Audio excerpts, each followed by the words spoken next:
Seja bem-vindo ao Gallagher Cast. Se você acha que o universo de seguros é complicado, este podcast vai te provar que, na verdade, o seguro é sinônimo de planejamento, gestão de risco e proteção. Gallagher Cast, disponível nos canais da Gallagher Brasil, no YouTube e Spotify.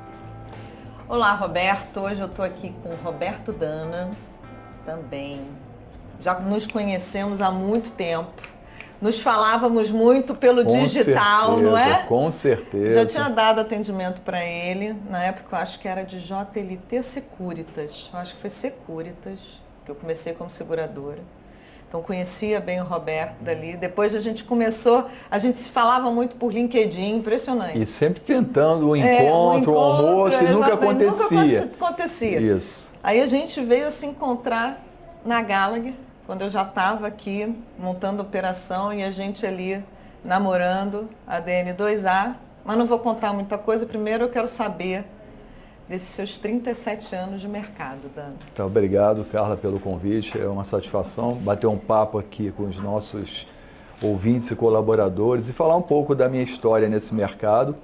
Na realidade, eu tenho uma formação de engenheiro civil, que não gosta de obras, por isso que eu fui cair no mercado segurador. Segundo engenheiro civil que falamos, Antenor também falou a mesma coisa, né? E é engraçado porque lá atrás eu não tinha muito ainda uma decisão com relação à carreira a escolher na faculdade. Então eu pensei em duas carreiras que hipoteticamente dariam mais dinheiro: medicina e engenharia. Medicina eu não gosto de ver sangue, então descartei, vai ser engenharia, e passei para engenharia civil e descobri que eu detestava obras durante o curso. Mas eu era apaixonado por física, matemática, porque eu sempre gostei de ciências exatas. E eu concluí o curso de engenharia, mas sem muita perspectiva de trabalhar como engenheiro. Na ocasião, a engenharia civil estava em crise, porque a economia do país estava em crise, não tinha mais as grandes obras públicas ou privadas, e eu fiquei praticamente sem um outro caminho a seguir. Já trabalhava na área de navegação em contabilidade.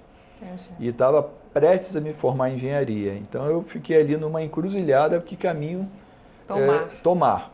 E surgiu esse anúncio providencial para a formação da primeira turma de trainee na Bradesco Seguros para engenheiros recém-formados. Eu me inscrevi, foram cerca de 600 engenheiros, eu soube depois, e passei, e o seguro mudou minha vida de lá para cá. Então eu fiquei cerca de 5 anos na Bradesco Seguros como engenheiro, uma escola, né? Regulador de sinistro, e eu sempre falo, eu comecei pelo final, porque normalmente você vai aprendendo seguro aos pouquinhos.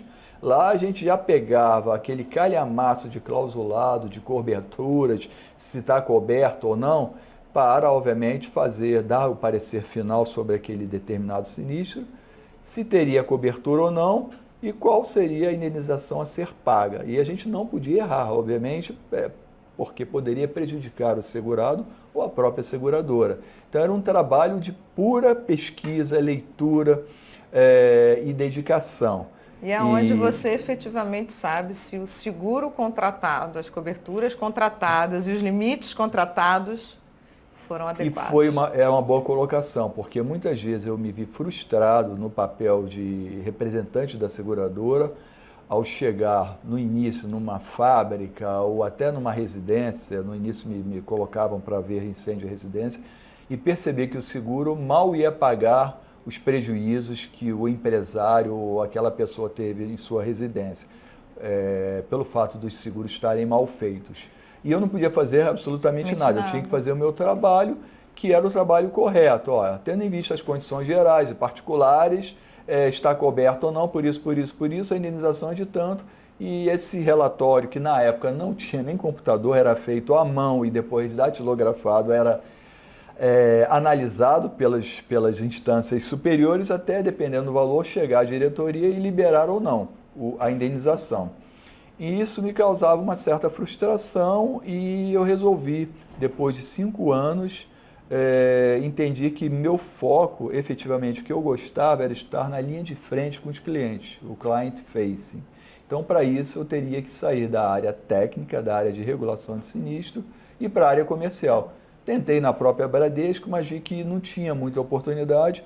Quando eu recebi um convite para ir para o JP Morgan Chase, que na época era um grande banco no Brasil e tinha uma corretora muito forte, exclusiva para os seus clientes, pessoas físicas e jurídicas. Interessante. E eu entrei na área de desenvolvimento de produtos do Chase e eu aprendi muito, porque ali a gente ia para uma sala de reunião com toda a diretoria do banco e pensava exatamente no que os clientes, pessoa física ou pessoa jurídica, precisariam em termos de seguros e que não tinham ainda disponíveis no Brasil. E a gente buscava lá fora e viabilizava aqui através do IRB, como o Anselmo bem falou, que tinha um monopólio, as coberturas. Então nós tive a oportunidade de participar do desenvolvimento de vários produtos inovadores no país, através da minha participação e presença lá no Chase Manhattan. Eu acho que assim, um ponto legal que você coloca aqui, Roberto, é assim, eu fui seguradora, eu comecei como seguradora na antiga General Accident e depois é que eu entrei no mercado de corretagem já em 2004. Mas o que eu percebo assim é que existe muito do mercado, e aí eu estou falando do mercado cliente, né? Exatamente esse preconceito de eu contrato o seguro e na hora que eu preciso ele não funciona. Aí a gente vê assim um pouquinho do lado da seguradora, que foi onde você trabalhou, não é que não funciona, é que na verdade a contratação foi pensando às vezes ou muito no quanto eu vou pagar, ou a pessoa não estava bem assessorada por um consultor ou um corretor de risco, né? Porque no Brasil, obrigatoriamente, você tem que ter o corretor de seguros na intermediação justamente para isso, para te orientar. Concordo, exatamente. Né? Porque assim, o objetivo do corretor não é chegar para você e só emitir uma apólice. É justamente conversar. Eu acho que foi a tua frustração ali como seguradora, você, às vezes, ir na parte mais técnica e mais de vistoria, você não poder conversar com o cliente e dizer assim, olha, essa contratação você está pensando muito no preço, mas você não está pensando na sua proteção efetiva. Né? Então, eu acho que é um ponto importante aqui do nosso início de bate-papo, não é que a seguradora não quer indenizar, é que muitas vezes a pessoa não pensou o quanto que ela gostaria de bancar daquele risco. Com certeza. Inclusive, era muito interessante, a Bradesco foi uma excelente escola, eu tenho amigos até hoje, admiro muito a empresa. Era muito mais difícil você justificar uma recusa de um pagamento de sinistro para um regulador engenheiro como eu, do que uma aprovação. Porque na dúvida é sempre pro réu. E você tinha que estar absolutamente embasado pelas condições gerais e particulares que aquilo era excluído da cobertura e não tinha direito à indenização. Porque na dúvida a seguradora pagava a indenização. Então não existe isso efetivamente, a seguradora não querer pagar sinistro, muito pelo contrário. Mas existe essa imagem, infelizmente, por parte de alguns segurados, talvez por experiências passadas. Ou pela falta da interpretação efetiva do que é o seguro. Porque uma coisa que eu aprendi muito ao longo, né, desses meus quase 30 anos de mercado é que a contratação de uma apólice é uma forma de você transferir risco para terceiros. Então, assim, eu penso, isso daqui vai me fazer falta se eu perder? Não, eu posso bancar 2 folhas de papel. Agora, um apartamento que eu levei tantos anos para comprar, se eu perder, eu vou ter condições de comprar um outro da mesma forma? Não. Vou levar mais alguns anos. Então, para eu não assumir 100% desse risco, eu passo grande parte para a seguradora. Né? Então, assim, tem pessoas que falam, comprei o meu primeiro carro, já sai com o seguro. Aí, à medida que o carro vai ficando velho, aí vai achando que o seguro está muito caro, e de repente, 3, 4, 5 anos depois, não vou mais fazer seguro do carro.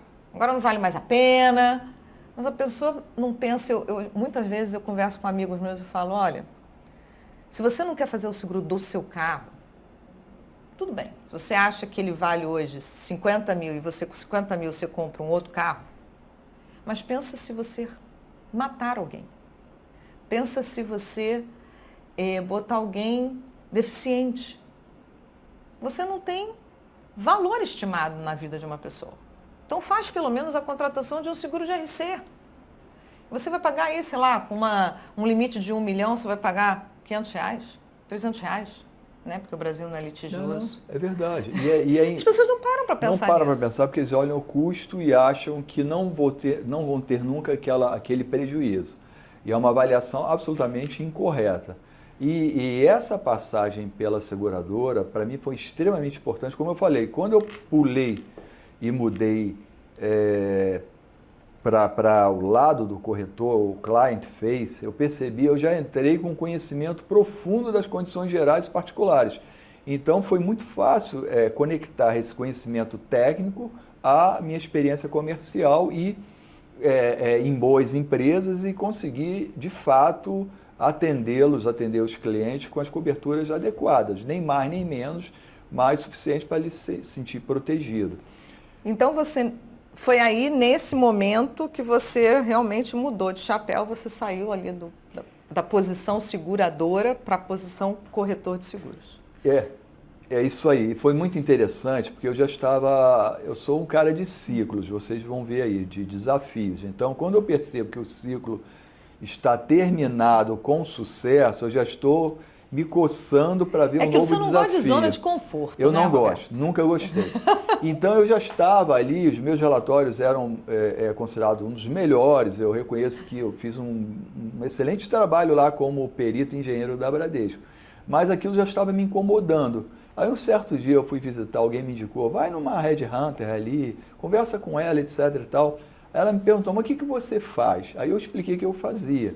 Não, eu faço assim, faço nada, do nada, chega um aviso que alguma fábrica no interior do estado está pegando fogo, eu tenho que pegar o Fusquinha, que era o da Bradesco, ir para lá correndo, chego à noite. Ela olhou para mim, mas isso é um trabalho nada glamuroso. Eu falei, reconheço que não é. Mas o que você gostaria de fazer? Eu gostaria de trabalhar na área comercial de uma corretora de seguros. E com ela não resultou em nada, mas isso foi uma decisão que eu já tomei dali para frente. Você viu que aquilo dali era o que te brilhava, né? Brilhava, porque eu tinha contatos com os gerentes comerciais da própria Bradesco, enfim. E eu, ao conversar com eles e às vezes eventualmente reuniões com os segurados, eu vi que era aquilo que eu queria. Só que como eu não tive espaço, eu consegui essa oportunidade no Chase, que agora é JP Morgan Chase. Uhum. E eu adorei. Foi um ano de trabalho intenso em que você falou agora do seguro do carro e existia os clientes de alta renda, pessoa física, ninguém fazia seguro na época de responsabilidade civil para terceiros por menos de $1 milhão, equivalente a $1 milhão, que era uma determinação lá de fora, da matriz. Isso. Exatamente, não pode, porque lá é o padrão. O que eles chamam de TPL, né? O Third Party Liability é o mais importante. E eu achava aquilo absurdo, né? Porque na minha cabeça o cara nunca ia precisar daquilo, mas felizmente passei um ano lá na área de desenvolvimento de produtos e cuidando de contas também pessoa jurídica, quando eu recebi um convite para ir para Johnson Higgins, que virou Marsh. Isso foi em 92, logo depois. Depois virou, como é que é? Johnson Higgins? Era Johnson Higgins. A Tudor Marsh era era concorrente, era muito interessante que os escritórios ficavam na mesma rua, um em frente do outro. Rio Branco. A gente falava que era Pepsi e Coca-Cola. Inimigos que não podia atravessar. Quando a gente descia do prédio, não desce agora não, que o pessoal da Tudor Marsh está do outro lado. E um negócio que obviamente é absurdo, que hoje não existe mais. Mas em algum momento a Marsh comprou a Johnson Higgins e houve aquela integração e se tornou a maior corretora do mundo e do país. E eu me adaptei assim. E aí você ficou quanto tempo na Johnson Higgins? Tudor Marsh ali? 7 anos. 7 anos. 7 anos. Ali foi outra escola, profissionais espetaculares. E teve um case interessante. Quando eu saí do Chase Manhattan, eu entrei na Johnson Higgins na ocasião, Na ocasião, era praticamente 90%, 99% das contas atendidas eram contas internacionais, com programas globais. E tinha os diretores responsáveis por aquelas contas e eu entrei para ser subgerente de uma área que eu virei até amigo do meu chefe, ele está no mercado ainda, para atender essas contas. Várias, não vou falar o nome, mas várias contas internacionais importantes. Mas em algum momento aquilo começou a me incomodar. Isso foi quando? Estamos falando de 99, nessa época 99, 2000, 2001. Eu já estava no mercado. Assim, que eu entrei. A Thaís nasceu em 99, não, desculpe, 92. A Thaís nasceu em 92. Quando eu entrei, a Arlete estava grávida. A Thaís, eu entrei na marcha. A Thaís nasceu e eu comecei a atender essas contas internacionais, mas olha a coincidência. Quando eu entrei, essas contas de programa internacional, a gente está falando de 92, os programas globais já estavam chegando com o conceito de blanket. Até então não existia isso.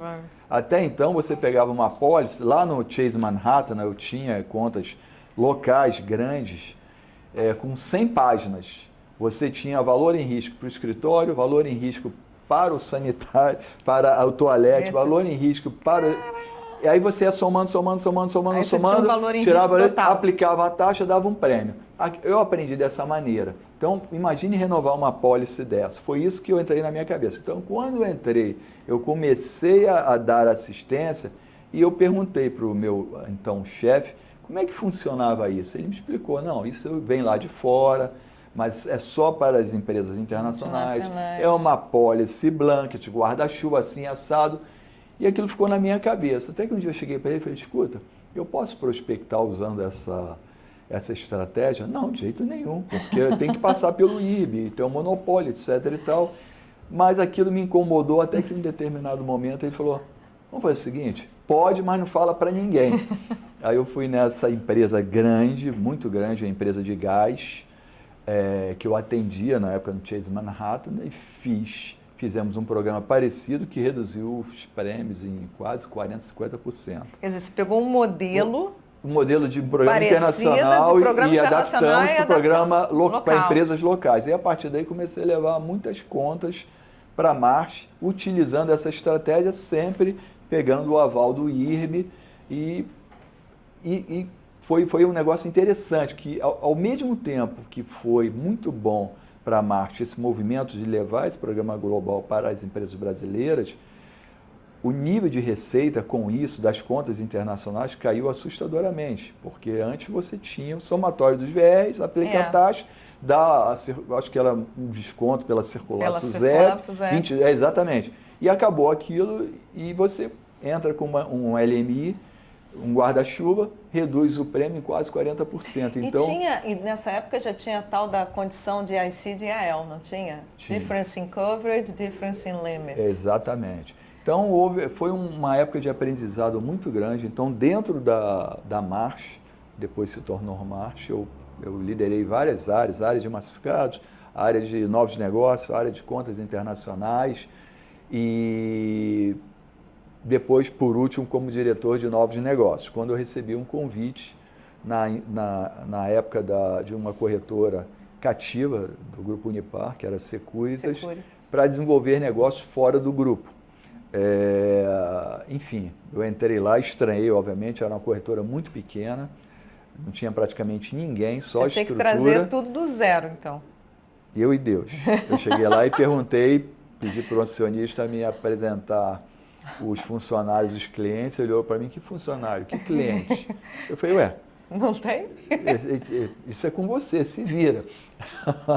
Você não gosta de sair da zona de conforto? Aí foi difícil, de novo eu lá, aí comecei, mas foi interessante que eu tive inicialmente dificuldade as pessoas no mercado já me conheciam, mas não conheciam a corretora, então tive muita dificuldade, porque obviamente dificilmente alguém ia tirar o seu negócio. Quando você não tem um lastro, né? Não tinha um lastro e a pessoa, Roberto, gosto muito de você, conheço você, mas não sei quanto tempo você vai ficar lá, não conheço essa corretora.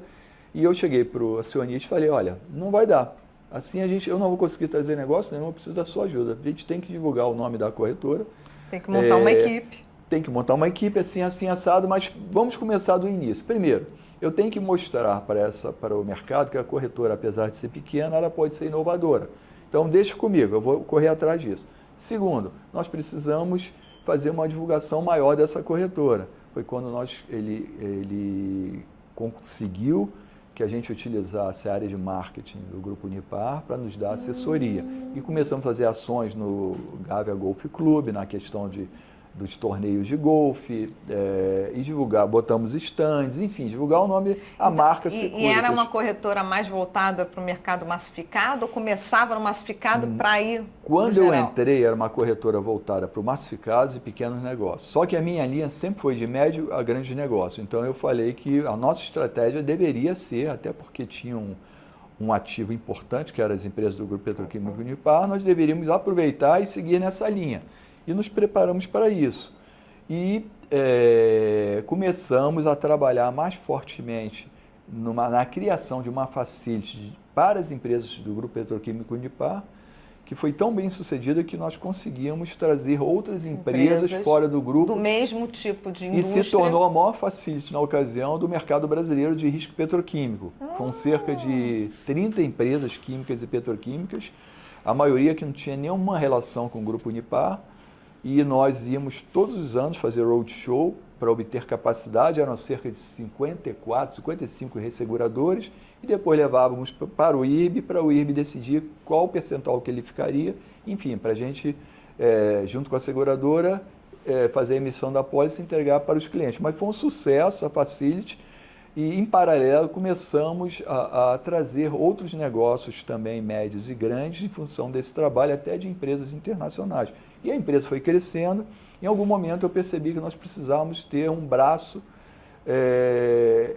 internacional de resseguros, como corretores. Foi aí que você teve a primeira contato com a Gallagher? Foi uma bela coincidência. Exatamente. E eu falava com o acionista, eu falava, mas não, a gente não precisa disso, que a gente tem os independentes. Eu falei, nós precisamos, a gente já tem tamanho para isso. E eu comecei a ligar, eu sempre tive alguns contatos fortes, até que um conhecido meu tinha contato com a Gallagher, e a Gallagher no Brasil, vamos falar em 2003, 2004 mais ou menos. A Gallagher tinha, na época, ela tinha uma corretora que a representava no Brasil, parece que ela não estava satisfeita e estava procurando outro representante e, através desse contato em comum, houve um encontro, primeiro encontro dos líderes da Gallagher Resseguros lá na Securitas comigo, e a gente fez a apresentação, aí recebi um convite para ir para Londres na semana seguinte, e lá nós já fechamos a parceria, e voltei para o Brasil, avisei o acionista, ele ficou todo feliz, e a Gallagher efetivamente obteve as licenças necessárias junto à SUSEP, e então junto com a Securitas eu passei a ter a liderança das operações de seguro e resseguros e com todos esses negócios. Nós tínhamos contas internacionais. Então, a Gallagher, a primeira participação, presença da Gallagher no Brasil, não foi em 2020, foi em 2003. Foi em 2003. Eu tinha essa carta até então, eu mudei recentemente, 4 anos. Eu tinha essa carta, a cópia desse certificado da SUSEP lá, dando autorização. E mais do que isso, também eu rasguei pena, porque eu tive que rasgar tanta coisa. Saí de uma casa de 300 metros quadrados, mudei para um apartamento de 120. Então eu tive Aí tem que economizar. Na época eu tentei e batalhei para trazer a operação de retail para o Brasil. Em determinado momento a Gallagher aceitou e mandou uma carta oferta. E o acionista não aceitou. E eu guardei essa carta oferta até determinado momento. E por causa disso, eu fiquei não muito feliz com essa decisão. E foi quando eu recebi um convite da JLT na ocasião, lá de Londres, para assumir como líder da área de seguros na operação da JLT no Brasil. JLT no Brasil. Retail no Brasil. Já existia de resseguros, estava sendo bem tocada, com muito sucesso, pelo Rodrigo Protásio e o Nicolau Daut. E eu entrei para fazer um turnaround na operação de retail, porque estava absolutamente desalinhada das operações da JLT no mundo inteiro. Entendi. Com sistema de co-broker, só com contas pequenas e médias, sem processos e de tecnologia lá de fora. Então, meu papel foi alinhar essas vantagens e benefícios e tecnologias da JLT Londres com a JLT Brasil. Então, foi um ano intenso, mudar Isso time. já o quê? 2004? Isso em 2008. 2008. Então você ficou na Securitas... Eu fiquei 10 anos, tempo. foi em 2000, 10 anos, 10 anos. Tá. 10 anos, exatamente. É um ciclo de 10 anos 10 e depois vai se repetir, você vai ver mais à frente.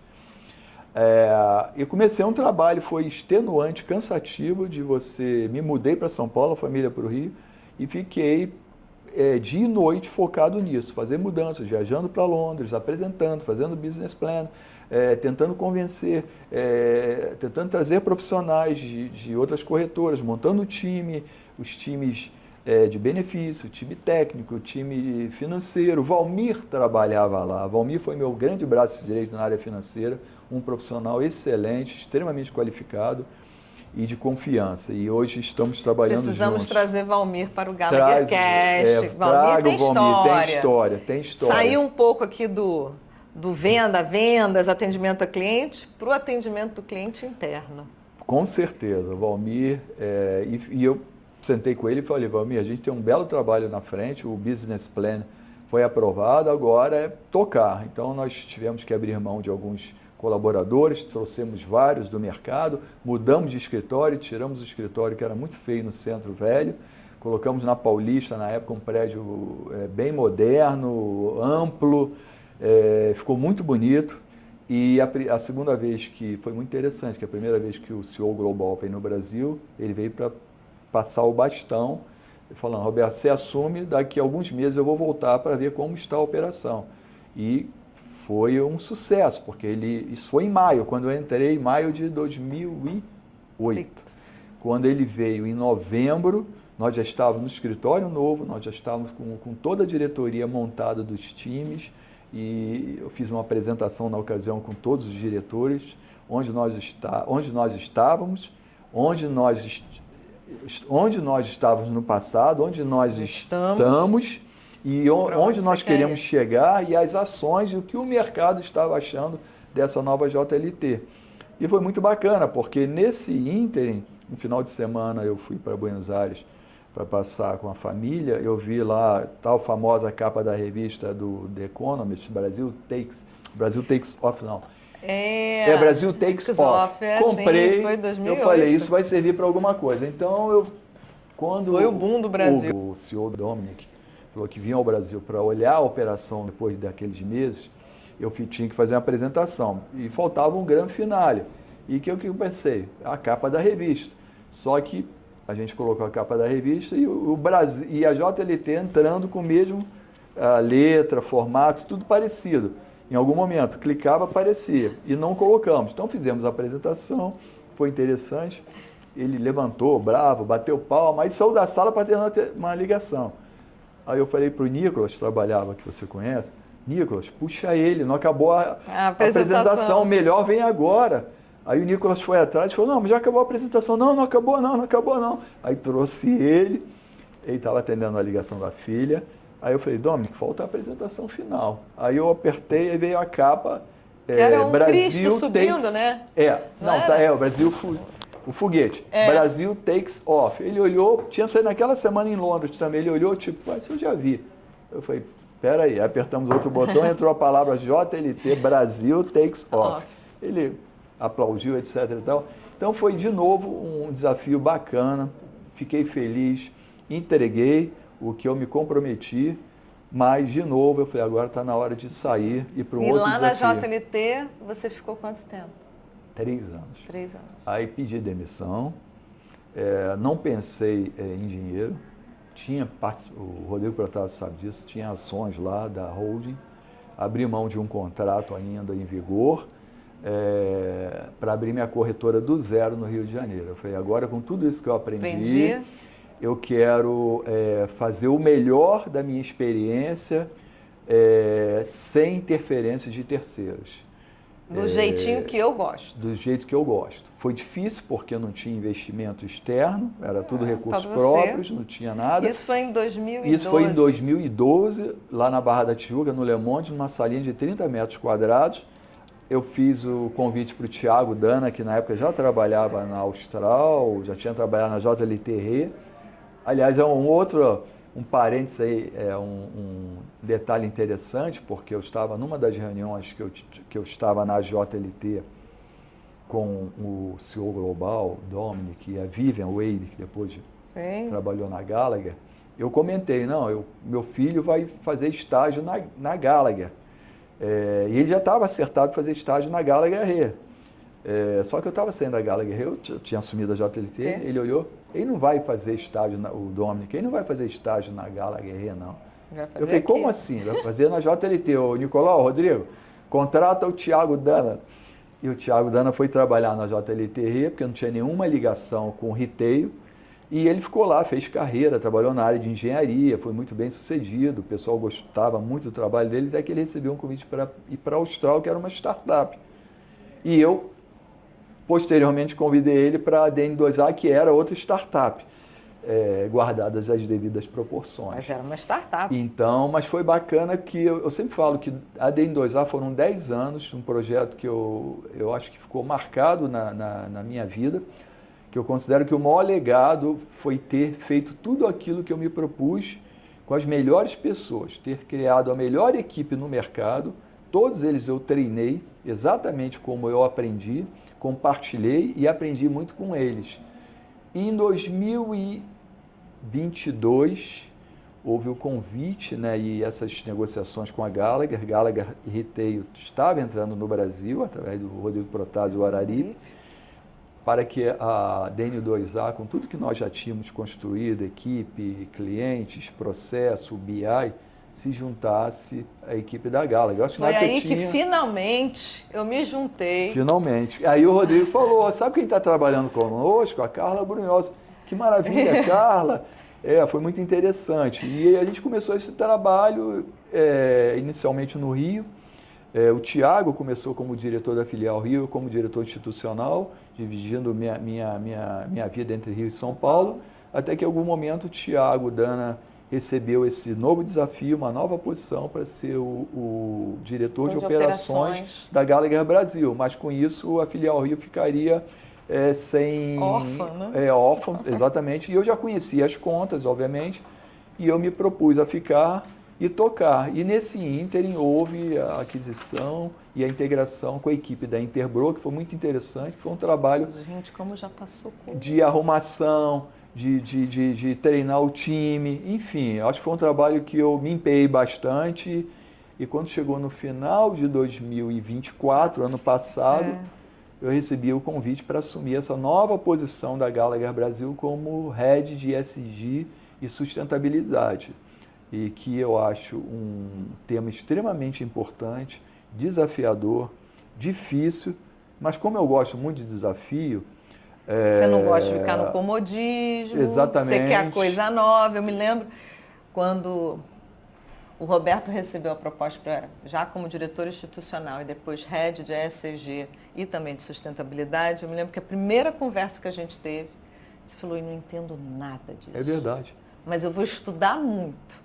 Carlos, o que a gente tem aí na Gallagher lá fora? Eu coletei, porque eu já tinha visto algumas ações que a gente fazia. Falei, olha, Roberto, tem isso daqui tudo. Ó. Agora o filho é seu.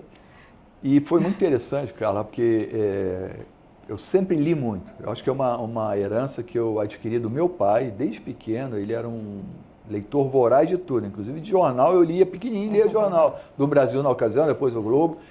E eu acho que a leitura me ajudou muito. Quando eu falo para as pessoas, algumas perguntas que trabalharam comigo, que estão começando, mas o que a gente pode fazer para melhorar o nosso perfil profissional, etc. e tal, leiam, pesquisem, porque você está absorvendo conhecimento. E compartilhem, não guarde para si. Então, eu sempre li muito, muito, muito, muito. Então, eu não fiz nada diferente, não estou fazendo nada diferente do que eu fazia antes. Eu leio demais sobre questão de liderança, ESG, fico ouvindo os podcasts, então eu gosto de pesquisar. o tempo inteiro. Tem curiosidade pelo novo, né? Eu tenho. Eu já estou pesquisando sobre a física quântica, como engenheiro, era física clássica, o que é inércia, qual a conexão que a gente pode fazer sobre a inércia na questão profissional com a física, que é a primeira lei de Newton, que diz que é energia, que se você está parado, você tem que ter uma força externa para te movimentar. E profissionalmente falando, às vezes a gente se sente, pô, estou muito parado aqui, o que eu faço? Você está na inércia, mas vai depender de você sair dessa inércia. A força externa é sua, é a motivação, é a dedicação, é o empenho. Então eu sempre faço muito essa correlação entre ciências exatas e a questão da profissão, porque eu acho que no fundo é isso, é física, é matemática, é conhecimento. E eu gosto. Essa sua analogia é interessante. E eu tenho um artigo para colocar no LinkedIn sobre isso já prontinho. Ah, isso é interessante, porque assim, pensar em física, como ela se apropria, né, do nosso ser, quer dizer, como te tirar de uma zona de conforto, ou da inércia. Tira da inércia. Para um ataque, né, para um movimento, o que eu faço? Exatamente, isso. E aí também outro parênteses, depois vocês... Se achar que está muito longo, corta, enfim, mas vai vindo à mente. Vamos lá, porque está interessante. Enquanto eu fazia engenharia civil, eu trabalhava numa empresa na contabilidade e navegação. Eu achava aquele trabalho horrível de fazer, horrível.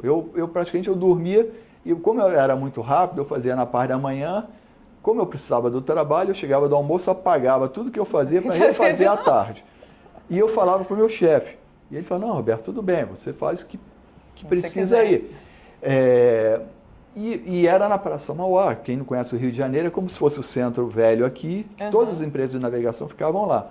Você atravessava a Avenida Rio Branco, é como se você estivesse atravessando a Paulista e caísse na Faria Lima, onde você via os bancos, as seguradoras, e eu ia para lá depois do almoço para circular.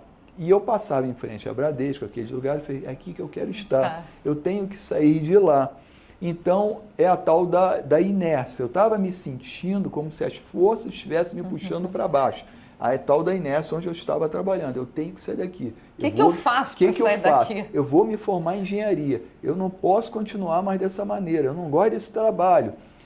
A primeira coisa que eu fiz foi muito interessante. No final de semana, eu entrei numa loja de ternos, bem modesta, por sinal, o salário era baixo. Comprei um terno, daqueles baratinhos, mas bonito. Não era feio, não. E na segunda-feira fui trabalhar de terno. Olha, nunca fui tão sacaneado na minha vida. Você imagine. Por quê? Pô, você queria mostrar que você era importante. Porque eu via as pessoas do outro lado de terno. Então, na minha cabeça, eu associei o terno à mudança de chave. Eu falei, para eu sair daqui, eu tenho que passar a me vestir de forma diferente. Então, eu passei a ir de terno, ou tentar ir com roupas melhores e as pessoas me sacaneando. O que está acontecendo? Fazer exame disso, fazer exame daquilo, alguém morreu, vai para o enterro, vai para o velório. Em resumo, mas continuei nessa minha batida até que eu consegui a tal da inércia. Eu saí da inércia, eu tive a força externa, na realidade, era a minha própria força interna que me tirou da inércia para me levar a esse novo patamar. Me formei em engenharia e fui para a Bradesco Seguros e eu digo que o mercado segurador mudou a minha vida e mudou da minha família também, através da DEM 2 anos. Todo mundo da família trabalha com seguros. Todos, e são apaixonados, porque desde pequeno eu ia para casa, eu falava dos desafios da empresa e eles sabiam disso tudo. Todo mundo que trabalha no mercado de seguros fala, mercado de seguros é uma cachaça, né? Aquela coisa que você começa a beber, não para mais. E eu adoro, porque na realidade tudo se conecta. Por exemplo, eu agora como responsável por ESG, a gente fala, eu percebo, eu converso com muitos líderes de várias empresas, de diferentes setores. Totalmente conectado com o risco. E isso, totalmente conectado. Mas o que a gente não vê ainda são as corretoras e muitas seguradoras ainda se preocupando com os produtos específicos para aquelas empresas que estão expostas a eventos climáticos, a danos provocados por eventos climáticos extremos, que a gente sabe que vai acontecer, como foi o Rio Grande do Sul, que a maior parte não tinha seguro. Quer dizer, eu li isso do presidente da CNSEG, né? Ele falou, o que aconteceu no Sul é que as pessoas tinham seguro, mas não tinham a cobertura de alagamento. É isso. É isso. Então é aquela história, o seguro é ruim? Não. O seguro não é ruim. É como você contrata ele. É a mesma coisa você contratar um seguro residencial, você mora do lado do aeroporto de Congonhas e não contratar uma cobertura chamada impacto de aeronave. É É a verdade. mesma coisa. É verdade. É análise de risco isso. É análise de Não é? gerenciamento de risco. É verdade. E lá no Chase, nós tínhamos, era um prédio em Botafogo, onde era o prédio da Coca-Cola, ou e já tinha o seguro para queda de aeronave, porque as aeronaves, volta e meia passava, era a rota para o Santos Dumont em cima do prédio. Então já tinha, mas era uma determinação da operação lá de fora, não do Brasil, porque não era comum.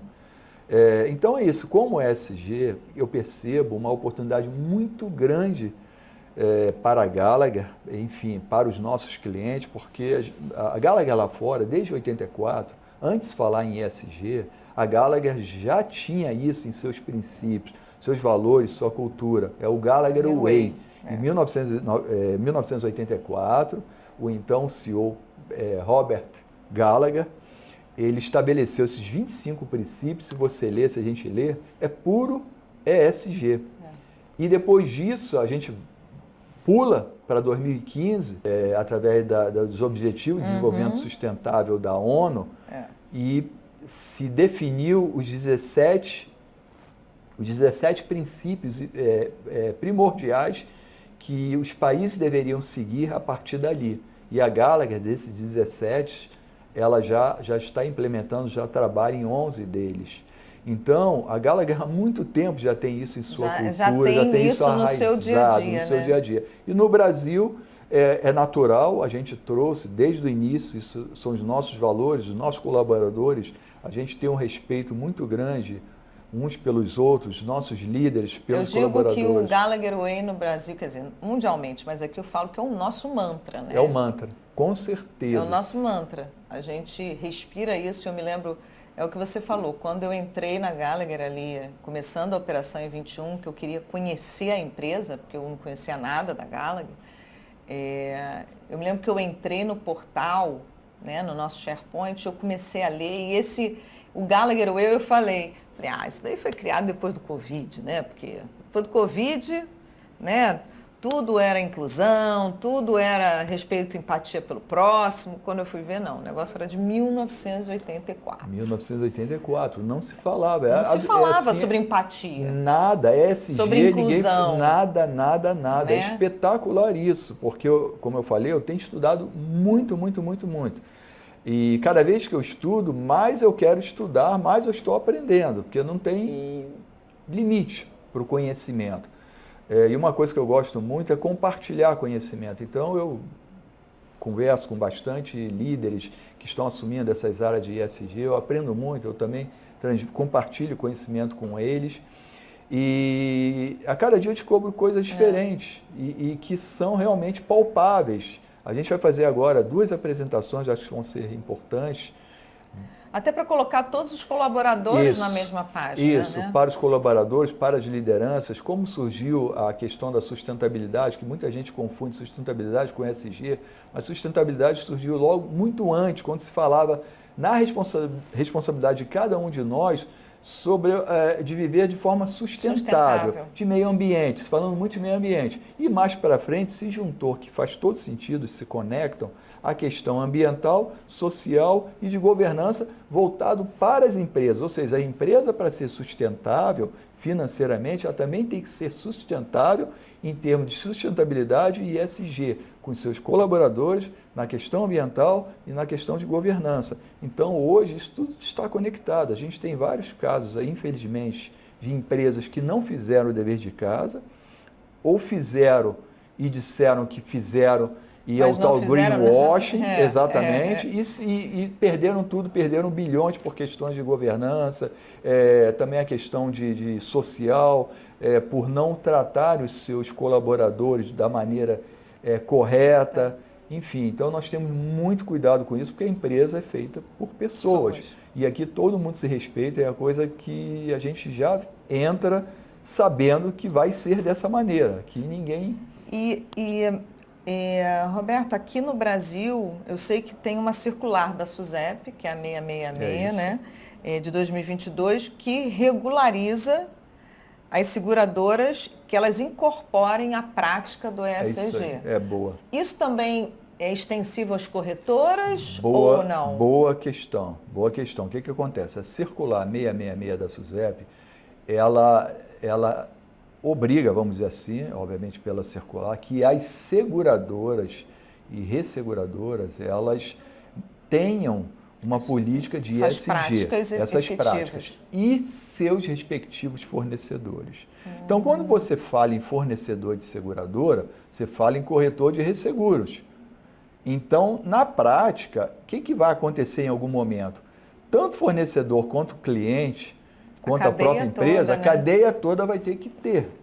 É óbvio, vai ter que ter. Então, nesse momento, as seguradoras estão se preparando, ainda no estágio inicial, para implementação dessas políticas. As estrangeiras já têm, porque trazem lá de fora. As corretoras, eu não acredito que tenham, ou que têm, estão muito ainda no início, que não são reguladas, não são obrigadas a ter.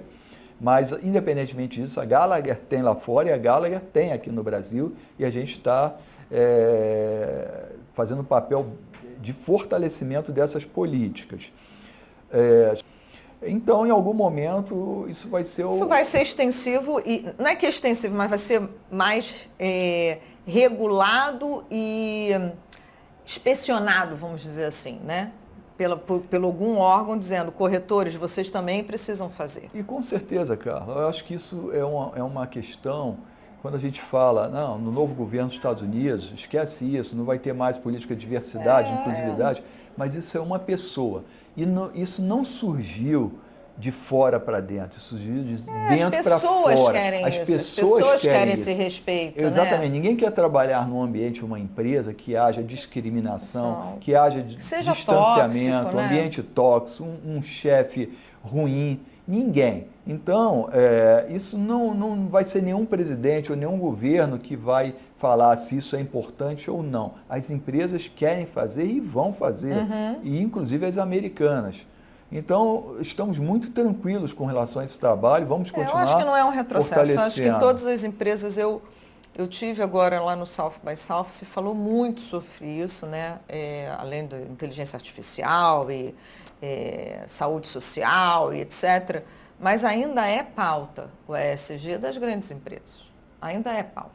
Ainda é pauta porque... É pauta e vai continuar sendo pauta. Porque isso no final do dia, ela ajuda... Ela não é incoerente com a sustentabilidade financeira. Não vai gastar dinheiro, não vai gastar dinheiro, ela vai economizar, muito pelo contrário, ela vai aumentar e melhorar as margens dela. Então, a gente tem que estar em linha, em paralelo, esses trabalhos, sustentabilidade financeira e sustentabilidade de ESG, relacionada a ESG. A gente está presenciando aí no Brasil bastante, mas mundialmente, a questão das questões climáticas, né? Então, assim, é uma coisa que realmente está atingindo o mundo inteiro. E é engraçado. Você tem neve, viajei agora, você está tendo neve na França ainda. A gente está entrando em maio. Você tem neve. O Rio de Janeiro ainda está calor. E calor, assim, quente. Né? Então, essas mudanças climáticas estão afetando em demasia. A gente conversou aqui, eu acho que foi com o Anselmo ou com o Antenor, que a gente conversou sobre no Brasil. Não, o Brasil não é um país catastrófico. Quando eu entrei no mercado de seguros, fiquem tranquilos. É isso aí. Fiquem tranquilos. Não é catastrófico igual ali a região da América Central, né? Ou então os terremotos que tem, sei lá, no Japão, mas mudou. Né? A gente começou a ter as enchentes com muito mais frequência e não só severidade, e com um estrago muito maior do que acontecia no passado. Então, realmente, eu acho que a gente tem que dar uma freada e precisa estar na agenda não só das pessoas, né, nós como pessoas, indivíduos, cuidar disso, mas também das empresas. E é interessante que com esse trabalho de ESG, as pessoas aqui vão se conscientizar que cada um pode fazer a sua parte. Sim. Que a maioria não sabe, obviamente, no dia a dia, quanto aquilo pode ser prejudicial ao meio ambiente ou a si próprio. Tá? Então, eu fiz uma pesquisa de curiosidade com relação ao carro. Se eu uso um carro Meu carro, eu uso 10 mil quilômetros por ano, o carro é flex, que é muito pouco, porque está lá no Rio, enfim, eu uso pouco, 10 mil quilômetros por ano. Quantas toneladas de gases de efeito estufa, né, que a gente está falando de CO2, vão ser emitidos por ano? X. Quantas árvores seriam necessárias para absorver esses gases? 122 árvores. Estou falando de um carro. Se você olha a população brasileira, o Brasil tem 27% de carros combustível gasolina ou etanol, não importa, na média, que estão circulando. Se você colocar que eles circulam 10 mil quilômetros por ano, que circulam muito mais e tem carros velhos, etc. e tal, vão ser necessários o equivalente a 6 bilhões de árvores para absorver esse carbono, essas emissões de carbono. Dióxido de carbono que a gente está falando. Eu vou te falar CO2. que eu tento fazer a minha parte.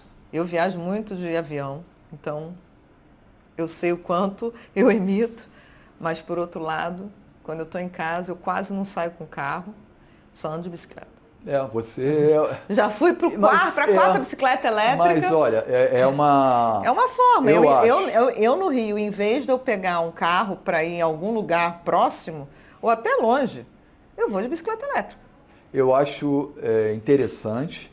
Eu acho que o Rio ou São Paulo tinham que preparar mais a cidade para isso. Eu estive em Amsterdã agora em fevereiro, passei uma semana lá, é fantástico, porque lá os carros não têm vez, os poucos são elétricos, os ônibus são elétricos, trens para tudo quanto é lado e bicicleta aos montes. E tem que até tomar cuidado ai de você se passar na faixa dos ciclistas com sinal aberto para eles. Você vai ser atropelado. Exatamente, eles ainda passam xingando. Mas e eu vi várias, e passeando em outras cidades, várias plantas de offshore, eólicas, assim, espetaculares. Então a Holanda está muito bem preparada, a Europa está muito bem preparada na questão ambiental, está fazendo a transição energética. O Brasil é um dos líderes na transição energética. Sim. E eu acho que essa questão nossa, de cada um no seu dia a dia, usar mais bicicleta, menos o carro, eu acho que é importante cada um tentar fazer isso dentro das possibilidades, obviamente, mas os governos têm que fazer a parte deles.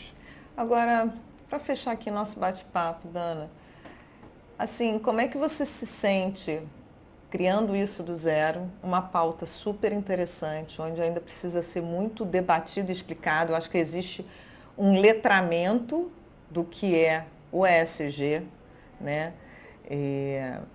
Como você vê isso para você, para o teu desenvolvimento, para a sua perspectiva, até a importância de ser o protagonista no mercado dessa pauta ESG? Queria que você falasse um pouco, para a gente fechar aqui, desse teu Carla, desafio. Eu vou te falar um negócio. De novo, vou repetir, eu sou um cara de desafios, mas todas as vezes que eu me coloco um desafio na frente, eu penso muito em termos, não o que as pessoas acham, que se eu fosse ir na linha do que as pessoas achavam, eu não assumia o desafio. Todo mundo sempre me falou que eu era maluco, que eu completava um desafio 100%, bem sucedido, ia para um outro para começar tudo de novo. Ou seja, é um engenheiro que construiu, limpou o terreno, construiu o prédio maravilhoso e vai pegar outro terreno todo ruim, vai preparar para construir outro prédio e a maioria fala, por que você não fica nesse prédio aí? Agora você pode morar nele. Mas é o desafio. Então, quando surgiu esse convite, a primeira coisa que eu pensei, eu sou um cara essencialmente comercial, sempre fui na área comercial. Eu adoro visitar cliente, eu adoro conversar com as pessoas, eu adoro formar time, eu gosto de trabalhar para time, estratégia, etc. e tal. Primeira coisa que eu falei assim, mas isso é um trabalho burocrático, de back-office. Não, é importante assim, assado. Eu não tinha muita noção. Quer dizer, você mesmo teve que trabalhar esse letramento. Aí eu tive que trabalhar na minha cabeça, como nos desafios anteriores. Eu falei, não, isso eu vou transformar essa posição em algo muito importante dentro da Gallagher e que vai ser muito importante para os clientes da Gallagher também e, consequentemente, vai ser importante para mim. Então, foi isso, esses estágios é que eu fui passando passo a passo. E à medida que eu vou estudando, vou lendo, eu durmo com podcast sobre ESG, exemplos de cases lá de fora, de Pepsi Cola, enfim, de outras grandes empresas, e eu fico assim, fascinado, porque eu não conhecia a história dessas empresas. A gente olha, Pepsi, bebida, só bebida, eles não têm preocupação com isso. 80% é alimento, eles falam food, então eles vão lá com os agricultores, eles fazem, eles olham que os fornecedores, enfim, tem toda uma cadeia. Eles certificam exatamente. A cadeia toda. Que toda a cadeia esteja alinhada com os princípios. Esteja alinhado com os princípios de ESG. Isso vai acontecer no Brasil. Então, cada vez, quanto mais eu brinco, quanto mais eu puxo uma pena, vem uma galinha. A cada podcast desse que eu ouço, a cada experiência dessa, eu vejo que o assunto é de uma complexidade tão grande, mas ao mesmo tempo tão fascinante, que eu me apaixonei pelo assunto, de fato.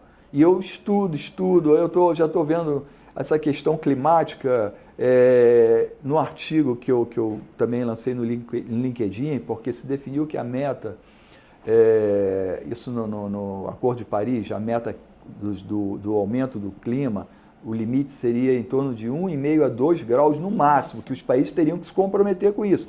Por isso que tem as tais COP, vai ter a COP 30 agora em novembro, que vai trabalhar os investimentos que vão ser feitos para que os países trabalhem para que esse limite não ultrapasse os tais 1,5. Enfim, isso aconteceu e a gente fica preocupado com tudo isso. Inclusive, nesse evento vai estar lá o presidente do CNSEG, está fazendo um trabalho forte para estar presente lá, que eu estava vendo no LinkedIn. É um grande investimento, o CNSEG vai ter alugou um espaço enorme lá perto da sede principal, que obviamente só os chefes de Estado, os convidados poderão participar, mas vai ter uma sede da CNSEG junto com algumas seguradoras que já confirmaram a participação, que vai falar e que vai fazer uma conexão entre o que for discutido e conversado lá com a questão do seguro, que isso é muito importante, que a partir dali vão sair novos compromissos dos países que se comprometerem, obviamente. Os Estados Unidos aí não sabe se vão participar ou não, mas são os novos compromissos e vai ser uma COP muito importante, que a gente está falando da COP 30. A COP 30, por que 30? Porque a primeira, onde se definiram esses objetivos, foi na COP de 2015. Então, se definiu que em 15 anos, ou seja, em 2030, cerca de 50% das emissões de gases de efeito estufa seriam eliminadas. Enfim, vários parâmetros foram aprovados ali, investimentos seriam feitos para que os países mais pobres pudessem reduzir as suas emissões. A gente sabe hoje que os países que mais emitem gases de efeito estufa são a China em primeiro lugar, os Estados Unidos em segundo e o Brasil é o quarto. Então, esses países desenvolvidos, obviamente, são os que mais emitem, também têm que contribuir mais financeiramente. Isso vai acontecer. Então, você vai tendo uma série de informações, e isso é importante, de conexões importantes, que está te falando para onde vai o mundo, para onde o mundo está caminhando, e as empresas têm que estar juntas. Realmente, assim, eu acho que a gente percebe também a importância, o cliente, né, ou o nosso prospect, quando ele vem convidar a Gallagher para participar de uma concorrência, eles querem trabalhar com fornecedores que estejam em linha com esses princípios. Totalmente. Né? Então, a gente percebe cada vez mais, quando você tem bids hoje para participar, tem clientes que falam, você tem alguma política de ESG implantada? Você pode me mostrar os seus números? Né? Então, você vê que cada vez mais, e eu acho que também para o nosso lado, a gente também só quer participar, ter fornecedores na nossa cadeia que também estejam em linha com esses princípios. É isso aí. Bem Senão lembrado. não adianta nada eu estar e os fornecedores não estarem. Fazer negócio a qualquer preço e qualquer jeito, não, né? qualquer jeito, não. A gente tem uma preocupação muito grande com relação a questão das empresas que nós iremos trabalhar, dos nossos clientes, a questão das políticas sociais implementadas por eles, porque nós fazemos isso internamente. Então, é uma cadeia que se complementa. Que só um complemento. Dana, obrigada. Obrigado você pela oportunidade. E muito boa sorte, eu faço parte desse comitê. Faz parte do comitê. Estou torcendo aí para a gente divulgar cada vez mais. Vamos, e vai ter a nossa participação agora no evento da BGR em agosto. Eu acho que até lá nós vamos ter notícias importantes, surpresas para apresentar sobre ESG para as empresas que estarão presentes no evento. Aí, ó, fica ligado.